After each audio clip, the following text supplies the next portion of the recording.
A ƙa'ida na halitta, kuna ji na? Wallahi namiji ya fi mace kyau. Duk mazan duniya sun fi matan duniya kyau.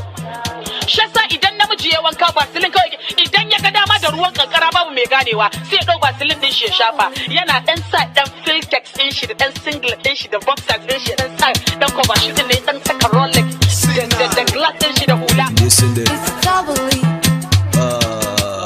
Ashe mun fi su kyau.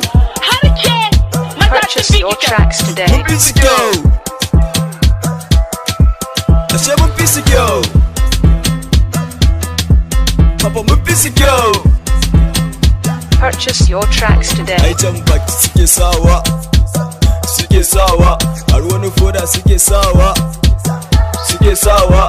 Har wani gazet suke sawa. Suke sawa. Har foundation Purchase suke your sawa. tracks today. Suke sawa, ai la'ana ma suke sawa.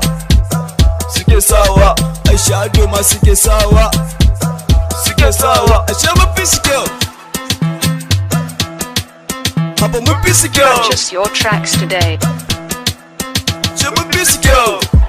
Har ke maza sun fi ki kyau. To yanzu komai ya ƙare, mun gane duka filta ce. Kodon ashe ma Purchase su your tracks today. Daga duruba ce, mata ku koma zuwa zance, mata ku koma yin lefe. Ai malama ta tantance, ta fayyace ta wawware. Mun fi ku kyau yanzu muke da bagu. Muke da bagu, akwai kuɗi dole Purchase mu your canza tracks taku. today. Dole mu canza taku. Ashe mun fi su kyau. Purchase your tracks today. Mun fi su kyau. Ashe mun fi su kyau. Har ke maza sun fi ki kyau. Papa mun fi su kyau. Purchase your tracks today. Kyau, kyau, kyau. Papa mun fi ku kyau. Kyau, kyau. An gaskiya ne, ku ba jaba foundation. An gaskiya ne, Purchase your ku ba tracks jaba today. foundation.